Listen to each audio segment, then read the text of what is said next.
I maintain that my number 2 fact, water always finds its level, is an absolute proof positive fact that the world is flat. Okay? Which brings us to number 1. And this is something that I have done a lot of research in. And you guys still hearing me okay? Yeah, I'm sitting here smiling because I know what you're going to say. Okay.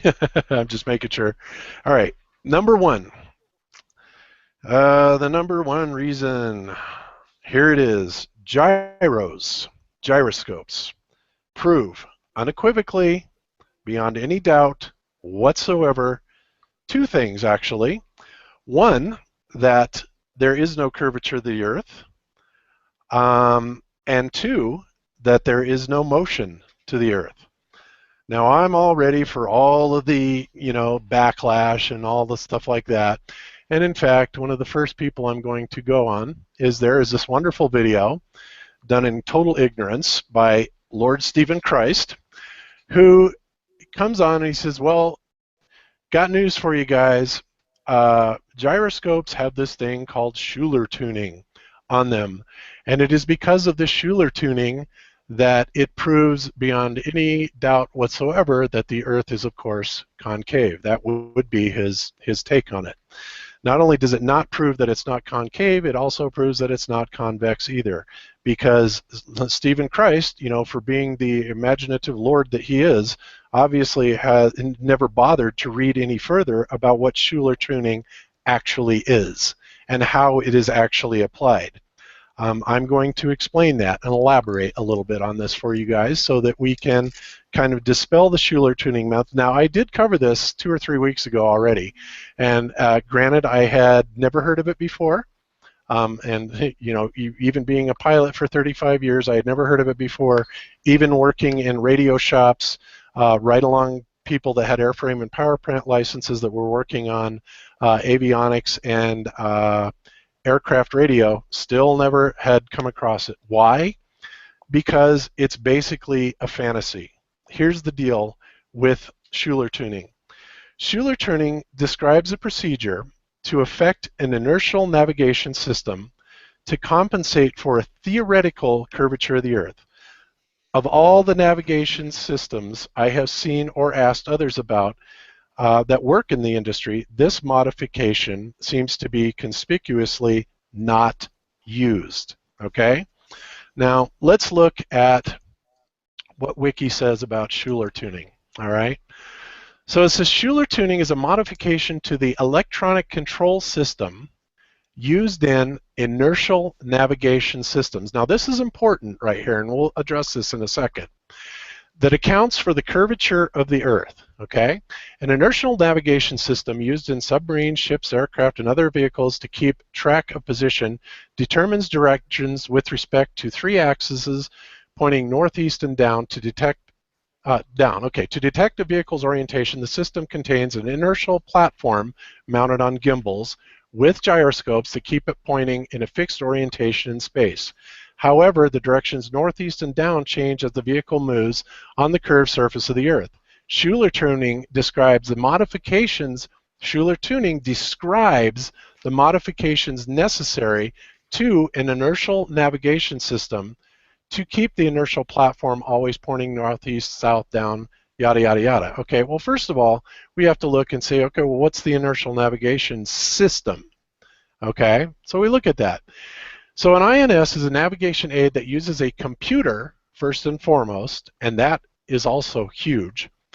Motion sensors, accelerometers, and rotation sensors, gyroscopes, to continuously calculate via dead reckoning the position, orientation, and velocity of a moving object without the need for external references. Okay, so let me break this down and tell you what this is actually saying. All right, so before I do that, let's jump over here to the other thing that it talked about, inertial platform, which is basically a gyroscopic platform or a stabilized platform using gyroscopes to maintain a platform in a fixed orientation in space, blah, blah, blah, blah, blah. Okay, but let's go back to this.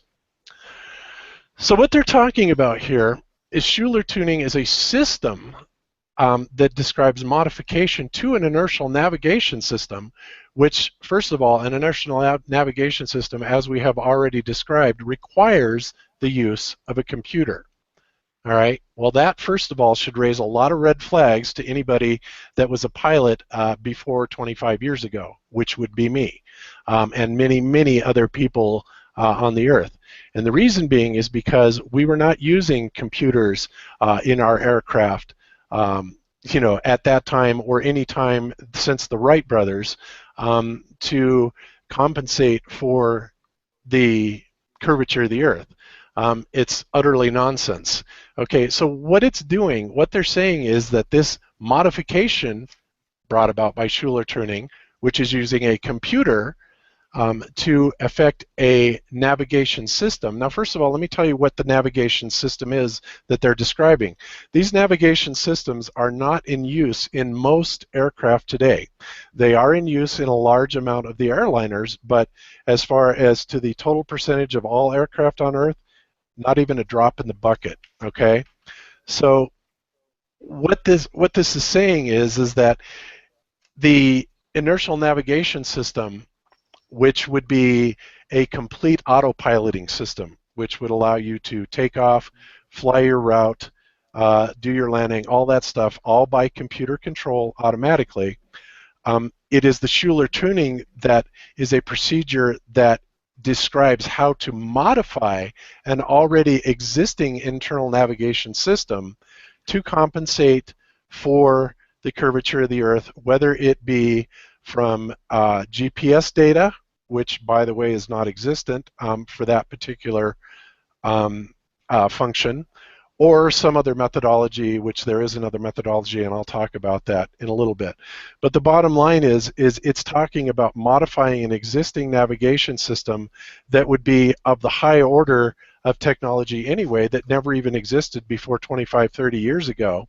Okay, so even if it were true, which it isn't, but even if it were true that it were modifying the orientation of the gyros to keep consistent with so that the gyroscope is at a constant 90-degree angle perpendicular to the center point of the Earth, which would be directly below it,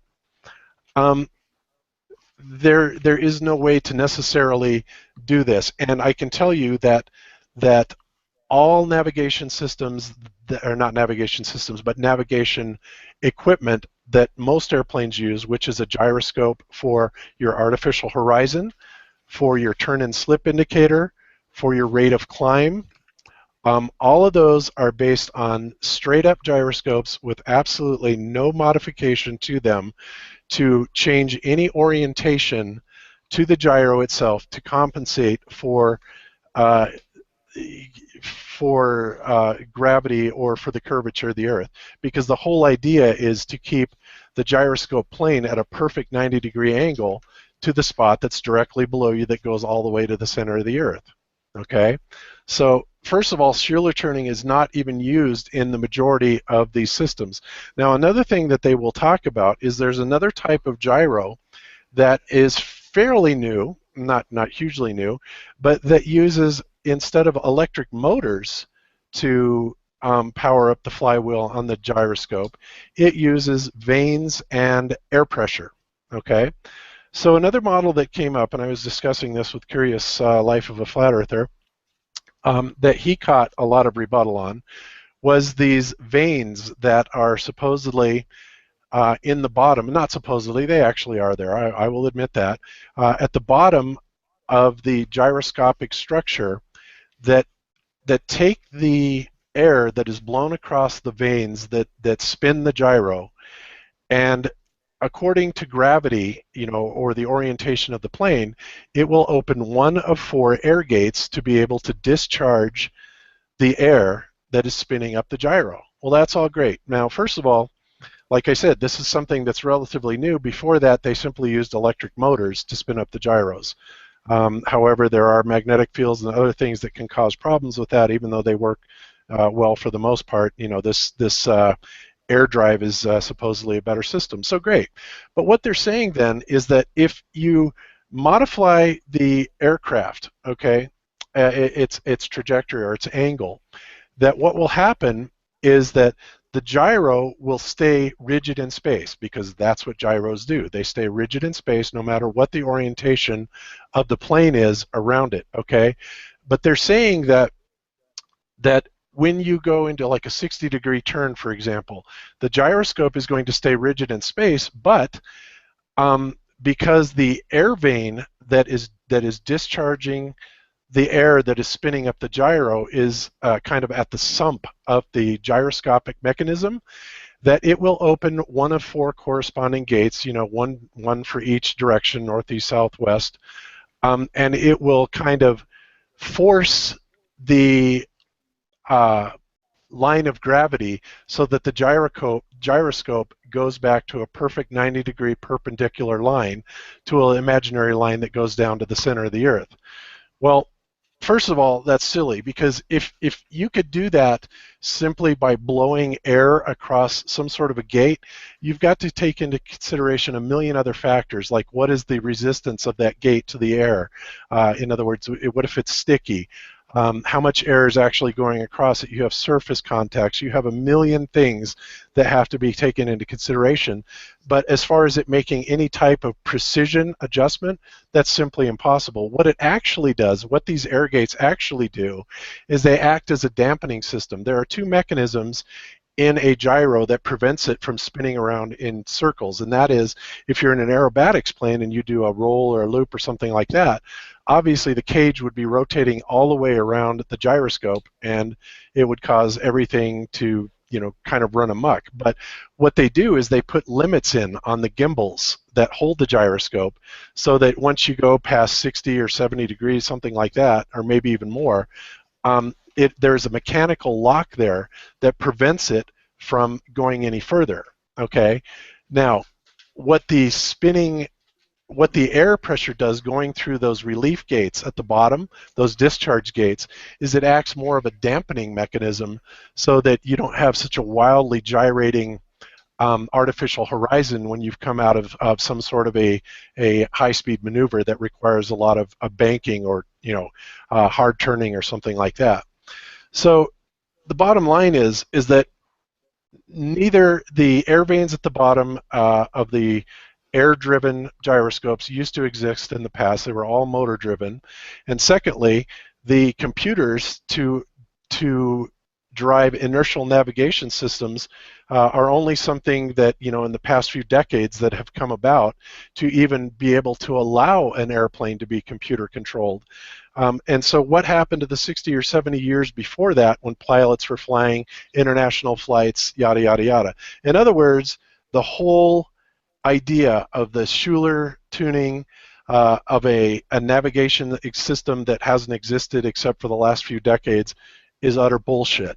Okay, so what gyroscopes really do is, their claim to fame is they have a rigidity in space. Okay, now you can buy a gyroscope. People have used gyroscopes for years. They're toys. They also make extremely high-end gyroscopes that are precision machined, that will run for a long, long time, 20, 30 minutes, on a spin. They also have them now where you can use little electric motors externally to spin them up to around 8,000 RPM. Well, this is something that was never done, never able to be done, back in the days of antiquity, when, for example, Foucault did his gyroscopic experiments. And Foucault is kind of credited for all of this, by the way. Not only was his pendulum bullshit, but he also lied about his results on gyroscopes. And I guess where I'm going with this is there's a Navy video, and I've got it here, and I will actually also post this. And where is it? The Navy video. That's not it. Okay, but that is. Okay, so here's the Navy aviation training film. And what they say in this makes perfect logical sense for any gyro. And they say that because gyros maintain a rigidity in space, that you can change the orientation of the gimbals all around them that are attached to it, but the gyro will stay right there. Okay? So Foucault allegedly did an experiment where he and his cheesy 200-year-old gyro, supposedly, he was able to spin it up and actually see precession in the gyro, which would have indicated and proved motion, angular motion most specifically, brought about by the rotation of the Earth. Well, that's all fine and dandy, except that everybody that has performed this experiment since he's done it, and with far better equipment, has failed to get any results that even remotely come close to what Foucault claimed that he had. A good example, Rob Durham bought an extremely high precision gyroscope, did the precession test. Guess what? He let it run for, well, quite a while, and he had calculated the precession based on his latitude, and of course the gyroscope did not move at all. There is another guy, Yeoman P, that here's his video, where he let it run for 6 hours, and it detected absolutely zero motion. Well, a lot of people came back, and their debunks was, well, the gyroscope simply was not sensitive enough to measure this movement of the Earth, which is, of course, ludicrous, because if Foucault could do it, several hundred years ago with his cheesy gyroscopes, the notion that we couldn't replicate it today with high-end, 21st century engineered gyroscopes, and also we have the advantage of motors, which will keep that gyro spinning continuously, and we still cannot duplicate it. That tells me that Foucault lied. It also tells me that if in our airplane, going back to my Cessna that I rented years ago when I was first getting my private pilot's license, that had a gyroscope in it that had to be calibrated on the ground. In other words, you cage the instrument while you are on the ground, and caging is simply nothing more than setting the azimuth into the gyroscope while it's calibrated on a level surface on the ground. And when you cage it, that's the last place that you calibrate your gyros. Once you take off, the gyros continuously run, and the only thing that you correct is heading due to magnetic declination. And this is something that's a routine practice for pilots. But the bottom line is that if there were any curvature at all, not only would the gyroscope detect it in an airplane, it would detect that ridiculous amount of curvature that I was talking about earlier, that you'd have to be compensating at the rate of 2,800 foot per minute in a standard jet airliner. But guess what? The gyroscope simply does not detect that. Why doesn't it detect it? Because there's no curvature to the Earth. End of story. There's so many things that prove this, and anybody that thinks that there is any modification going on to the gyroscopic mechanism itself that is modifying for the curvature of the Earth is deluded, and they simply have not done their homework and looked into these, strange phenomenon that everybody's touting called Schuler tuning, or the air discharge vanes at the bottom of the gyroscopic gimbal structure. Doesn't exist. Doesn't exist. Didn't exist 30 years ago when I got my pilot's license. You are never, ever trained to compensate for Coriolis, curvature of the Earth. You are never trained on the instruments. In fact, it is the very nature of the instruments to fight any sort of curvature or turning away from anything that is perfectly flat level. There are a million people that are going to come back with a million rebuttals to this, and I say bring them on, because whatever you bring back, I would suggest you really research it deeply, and then fine. If you find something that's great, present it to me. I will be happy to personally debate this with you, because I've done, for the last 3 weeks, I've done nothing but research this, and I'm telling you, the gyroscopes, that, contrary to the people in the chat that are claiming that they prove the ball Earth, do anything but that. They prove the flat Earth. Not only do they prove the flat Earth, but they prove the motionless flat Earth. So any comments, guys? Just wow. Just yeah. Just. Yeah, I think gyroscopes are it. Yeah. Yeah. Gyroscopes really are it. So guys, this is, like I said, the top three are all good, but gyroscopes, people are going to make an issue over this. They're going to make an issue over Schuler tuning. There's a lot of information out there, but the fact is that nobody is using it. And I also, by the way, am going to be visiting, I was going to do this before today, but I am going to be visiting the avionics repair shop at Denver International Airport, because I can. And I'm going to go there and I'm going to talk to these guys, but I already know what they're going to say. But I'm going to get it straight from the horse's mouth, where they're going to say simply that Schuler tuning does not exist, especially in general aviation aircraft, because most general aviation aircraft do not have full-blown automatic pilot systems that will, take over a flight, long distance across country or across the world or whatever. They simply have navigation systems that are gyroscopically based. There is no fancy computer technology that's modifying the orientation of the gyroscope. There is no, and honestly, if air vents at the bottom of a gyro were all it took to maintain horizontal orientation in an aircraft, then what the hell would we need gyroscopes for in the first place? Why would we need any of that instrumentation if we could just hang a flippin' pendulum, from the ceiling of the aircraft, right? Well, you can't, because it doesn't work that way, okay? So there they are. Top three proofs, gyros being number one. You cannot debunk gyros. Watch Stephen Christopher's, I hate to say it, but it's an idiotic video and ignorant. Hey, that's the Lord. Watch out. That's the Lord. I'm sorry, Lord. But, whatever. It's ignorant and it's ridiculous, and you simply didn't do your homework, Stephen. You don't know what you're talking about, and you're surely not a pilot. You may be God, but you're not a pilot, so your opinion don't count. Got news for you. So, and I don't mean to be all cocky about this, but I get so freaking sick and tired of hearing these lame arguments, for the globe. And I just thought, hey, you know what? It's time to come out and say, screw the preponderance of evidence. Let's go for the hardcore proofs. Ladies and gentlemen, you have got my top three. I stand by all three of them as being absolutely undebunkable. I stand by all three of them as proving unequivocally that the Earth is flat. Does that mean that it makes me a map? Nope, doesn't make me a map. Still working on that part, but what it does prove is that the Earth is flat. There you have it. Bong. Kabong. Nice. All right, so yeah, and that puts us over our 3 hours. So, Jaron, did you have anything that you wanted to bring forward to the last of this blaster? Because I can hardly wait for the backlash on this. We may have to do a whole other show on it next week, but whatever. Let me show you. I'll show you one image here in a second. Okay. That I think should, show a lot as far as what we see in the sky that everyone thinks is the moon and what way it faces. 1 second. Oopsie.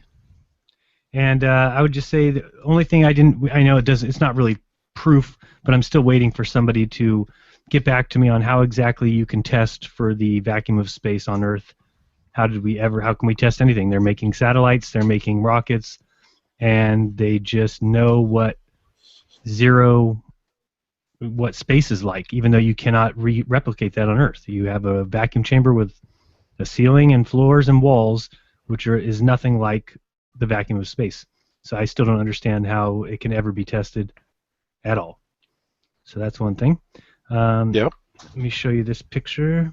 Copy image address. Okay, I'm going to drop it in the box there. And then, okay. Hopefully everyone sees it the same way I do, because to me it shows, you can't even be sure which way the moon is. That's a bowl. But if you look at that bowl, it certainly could be seen as bowing towards you. Yeah, I've actually thought that several times, Jaron, that rather than the Earth being a ball, or excuse me, rather than the moon being a ball, because the lighting is not consistent with the ball because you have no diminishing of the light at the edges, that it was either more likely a flat circle or possibly a little bit concave, which is what you're showing here. And that would explain the light illuminating the entire disk of the moon. And it would match a dome. Right. Yeah, it certainly would, wouldn't it? I never even thought about that. So, yeah, a concave moon I'm open to that idea, but concave only in the sense that it's flat concave. I don't believe the moon is a sphere. Yeah, I And don't I think know so a lot either. of people do believe this, but I certainly don't have enough evidence to back that claim. That's my personal belief, so don't get anybody, nobody get too carried away about that. Well, if But it's a sphere, then they probably believe in the true distance that NASA says, and people need to look into that because every image you're shown, every diagram that shows the eclipse completely fools you about what really needs to be the case if what they're saying is true. I mean, people don't realize this. Did you know you can put every single planet in between us and the moon? I mean, that's how far away it is, and people don't realize that. And yet you can zoom in with your freaking camera and get right up close details on the mare and the oceans, and there's no way. I mean, it's just simply, if you look at a diagram, look up Earth Moon scale and look how far away the moon is, and then think about what you take pictures of at night. Think about how close it seems, and just realize that it's simply impossible, everything that they try and tell us, and that's the biggest joke. And for me, I mean, is talking about one of the biggest proofs is when you look at the way you're taught things and why you're taught the way you are, and did we go through any kind of indoctrination to this belief that simply does not make any sense. It's counterintuitive, and we were taught the ball at such a young age. We didn't have a chance to refute it. We just had to accept it, and we were taught that the opposite of that the flat Earth was stupid and dumb. I mean, they don't teach anything else as being stupid and dumb, but that in the Bible. These things are ancient beliefs by ancient desert wanderers. Nobody in their right mind has thought that in hundreds of years or thousands of years, and we're shown a globe in every single movie and every single logo. Think of every news company. It doesn't matter what channel, Channel 7, Channel 5, Channel 3, they all have globes, and when they're sitting there and you're watching the news, there's a globe behind him. You look at Joel Osteen, he's got a huge globe rotates around behind him. I mean, we were taught that water goes down the drain the opposite way. We found out that's not true. So you're finding out that even lies, Coriolis, Foucault, that we're being told lies in order to get across the truth. It just doesn't make sense. It's not the way things go. And for everybody out there who still doesn't believe in the flat Earth or thinks that it's still a globe, you need to look at the amount of people who now believe in the flat Earth and just think this. Imagine what you have to go through mentally to say, you know what, I'm going to give up what I've been taught, give up what has been called fact, give up what scientists say is true, give up what everybody I know says is true, because what I was taught was stupid has enough credibility that it outweighs the problems with what I was taught was fact. That is ridiculous. There should be nothing that does that. There should be nothing that ever even comes close to taking away what scientists call as fact, that's tested, that's peer-reviewed. I mean, it's just ridiculous that people don't see that these people, we're not all idiots. If it was just me and I came out with a video and had a couple followers and everyone saying you're an idiot, maybe I would have backed away and said, oh, maybe it's just me who sees this. But the more you talk about it, the more people email me, the more people message me, the more people we see making videos, making their own videos. And they're not doing that just because they feel like being stupid and being called stupid by you. Believe me. Yep. Yeah, absolutely true, Darren. And that makes perfect sense. Again, the biggest thing in looking at this is to kind of step back and take the common sense approach to a lot of this. Yes, our eyes can be deceived. Yes, they are often deceived. In fact, I love optical illusions and things like that. And we play around with them all the time, in an effort to understand perspective. But for the most part, when you go out and you look at something, what you see is what you get. I was talking about a video that Curious Life of a Flat Earther did describing the gyroscopic function of eyes, and that's something that I have never thought of about eyes. But one of the points that he made is like if you look at something, if you stand in front of a mirror and look at a certain object that's in the mirror and then tilt your head, you'll notice that your eyes aren't changing directions or anything like that. But what your brain is doing is your brain is automatically compensating for the image that your eye is perceiving kind of gyroscopically. The same goes for perception. When we look at something off in the distance, our eyes are giving us the reference to the horizon that is all critical in being able to orient ourselves spatially to where we are, whether we're going up a hill, down a hill, or anything like that. So really, the human body is an amazing, amazing contraption. It really is. Not something that I believe that was just brought about by freak accident, but there is so obviously very, very clear design and brilliant design in it. Anybody that says that this is just a complete happenstance really needs to have their head examined. Anybody that believes in It came evolution from the Big theory. Bang. Yeah, Big it's Bang, stupid. It's like, how is that not creation? It's like the stupid creationist. I believe in the Big Bang, which is different because things were created out of nothing from space. So Spontaneously, yes. yeah, spontaneously, like that's different than creation somehow. I don't know. Yeah, I just think that that's all you need to know. You just said it perfectly. There's no 24-hour, no 24/7 camera from the ISS. Another big one. If it were true, believe me, they'd have that. They've been up there 16 years. There's no reason why you don't. And the only other thing I would describe, and I don't have a drawing for this, you'll just have to picture it. Imagine you're on a beach 10 miles across from me, and the boat starts going out from me, and it goes over my horizon. The boat disappears. So supposedly that went over the edge of the Earth. Now the person on the other side, let's say a boat at the same time mine left, theirs left. Well, they would also see the boat go over after 3 or 4 miles their horizon, but I wouldn't see it yet. Why is that? Is there an indentation in the Earth? How could it go over mine and not be seen by him? And that's because it's flat, and you're losing the view of the item through all the mist and everything else in the atmosphere.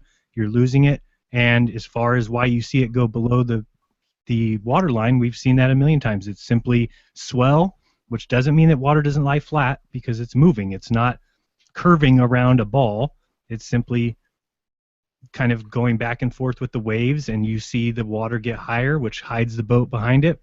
It's all pretty self-explanatory, and they're lying to you when they tell you it's going over the edge. It makes no sense. Think about that Red's Rhetoric video that he has some sailboat that within like a couple, like within, I don't know, half hour or 20 minutes, the whole mast is gone. Think about how far that boat would have to go on. Everybody says the Earth is so giant, you're so miniature compared to the giant Earth. Well, I just saw a little miniature boat go over the curvature enough that I can still see the top of its flag a little bit. Like, think of how far away that would have to go from you to see it actually disappear that much on water. It simply is not what's happening, and you can believe what men who take your money tell you all you want. But I think you should prove things at this point. Don't just listen to Lawrence Krauss without saying, hey, don't say that, liar. Right. And above that, when people are making claims about certain things, proving this or that, go into it further than what they have presented. I'm inviting everyone. In fact, I'm insisting that everyone take every bit of evidence that I have presented here today and my words and scrutinize them heavily. Don't just listen to what I'm saying. Don't just listen to the results of my research.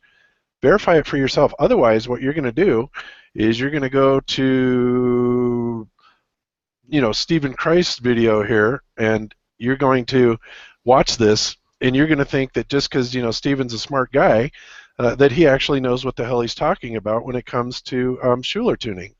Well, sorry, you find out, and this, I found this out with less than an hour's worth of research, that everything he said in this video was utter bollocks. It was complete nonsense. It's clear that he's cherry picking this whole Schuler tuning idea to push the agenda of his concave model. Well, it doesn't work on a convex Earth, and it sure as hell doesn't work on a concave Earth. And that's because Schuler tuning is something that is essentially non-existent for the most part, and if it is used only in the most advanced of guidance systems, not in general aviation aircraft, and not even in commercial aircraft, because like I said, I'm going to be visiting the people in the avionics shop this week. I already know what they're going to say, but I'm going to go there and do it just so I don't make a liar out of myself. And I know that there will be no Schuler tuning apparatus or mechanism that's making any modifications to these aircraft gyroscopic navigation systems. And if there are, I will be happy to get the full-blown documentation on how they work, because obviously I would like to know that, and as a pilot, probably a good thing that I do know that. But otherwise, those systems simply are not in use if they exist at all. And remember, Schuler tuning is nothing more than describing a methodology to modify an already existing computer-controlled navigation system. If you don't have that, you don't have Schuler tuning. It's not even part of the equation. End of story. So anyway, with that, I guess we're coming up on 3.5 hours. Antonio, if you have anything, I know you've got your debate coming up with John LeBon next week, and I think you've just taken a whole lot of the wind out of his sails with his nonstop argument of what about the spinning pole stars at the South Pole, which frankly I get sick of hearing, but it's going to be interesting to see his rebuttal to this, and if he tries to continue to use that in your debate against you. But other than that, you got anything else good going on we need to know about before we close out? Well, I'll be making a video on the flat Earth map, which anybody can make themselves. If you take the square mileage of the continents, you'll find that the square mileage of Africa is just over 11 million square miles, and the square mileage of Eurasia, that's Europe and Asia combined, is just over 22 million square miles. That's twice the size of Africa. So take your a map, take any map, and just make the adjustment, make Eurasia twice the size of Africa, if we're going to use Africa as the rule of thumb. And then there you go, you've got the flat Earth map. We can land surveyors aren't interested in globe or flat. They're just interested in square meters, square miles. So we can assume that they're pretty correct and exact, especially because property rights go along with the square mileage, and that's linked to law, and we know how exacting they can be. So just have a look for yourselves, but I will be creating a map. I won't be pulling a tiger down. I'll be using some things that can be verified. I'll then be demonstrating how this is verifiable also by the sun's journey.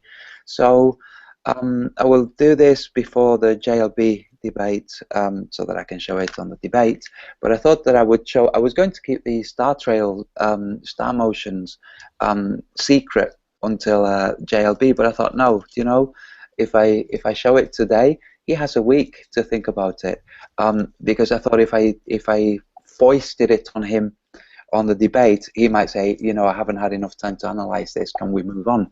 In which case it would be unfair of me to say, nope, I want you to address this. So he's got a whole week to address it. And what you said, Jaron, which is true, the synthetic approach, we need to actually look at the stars ourselves to see how they move. We can't assume that the Celestia and the other programs that tell us that there's counterspin, that we can't assume that they're telling us the truth. Only the real world is going to tell us the truth. So, yeah, so that's it. That's the news from me.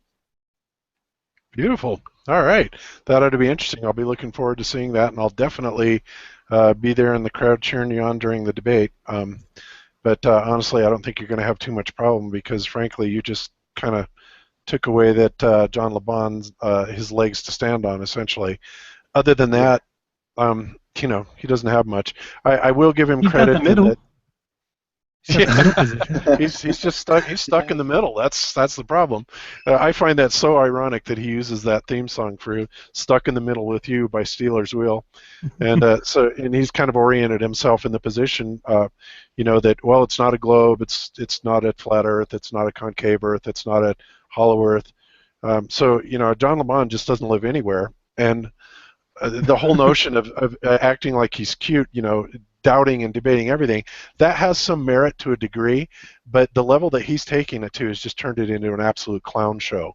And that is my opinion of what he's doing. I used to really think that he had a lot of great information, and he is still very capable of putting out that great information. He just did a piece on uh, the Cavendish experiment, showing the absurdity of it, and that's great, but and he actually had very sound and logical arguments, but you cannot be so non-committal. You're trying to disprove everything without ever offering proof for any other specific model, which kind of invalidates everything that you say. And John, I really hope that you take that to heart and listen to what I just said there, and drop your videos, bring your videos back to doing something constructive instead of simply trying to mock everything that I say, playing it back and asking everybody's opinions on it. If you want to know people's opinions on what I say, why don't you just read the comments, in the Globebusters comment groups. That's all fine and dandy. So yeah. My comment on him would be, because I have always liked him a lot too, but recently it frustrates me because as if we don't have enough to deal with the globe believers, and what maybe he forgets is that, do you realize that the globe is being taught in schools, being taught to children? So while you're dilly-dallying in the middle, every kid is coming out of school with the belief that what they're being taught is absolute fact. It's been tested, it's gone through scientific review, peer review, and that's not the case. And once we've gotten to this point, which I know you have, you now know the problems that are in the globe model. So rather than attack those, you've turned your attention on attacking flat earthers or both or whatever, to the point where some people have to do shows in response to you. So that's all I got to say about that. And I think that's it. Tomorrow night, Monday nights, we're on TFR, my wife and I, for Raw, Jeranism Raw, so check that out. And starting tomorrow, we got given an extra hour.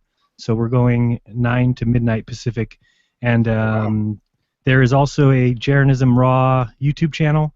If you subscribe there, we're starting tomorrow night from 11 to 12. We're just trying it tomorrow night for 1 hour to go live during Raw. So could go well, could go really bad, but who knows? We'll be there. Yep. It'll be good. Awesome. All right. Yeah. All right, guys. And, well, I guess with that then, we will call it a day, and hopefully we got our message out. It's going to be interesting to see the backlash of this video. But like I said, people, there's always multiple sides to a story, and you just need to continuously look deeper and do not take anybody's word as dogmatic. This is my research, it's my belief, and that's fine that it's my belief, and nobody can ever take that away from me. But I will say that my belief is subject to change given the right amount and the correct type of evidence to debunk it. I'm perfectly open to saying, hey, I was wrong. And let's look at it from a different point of view. So anyway, one thing, there's a guy that keeps wanting me to promote something, and Alex Jones apparently is going online right about now, and he's going to have open phone lines, and he's urging people to call in at 877-789-ALEX or 512-646-1776. So if you want to call in and give Alex Jones schooling on flat Earth, knock yourself out. So just thought I'd get that out there.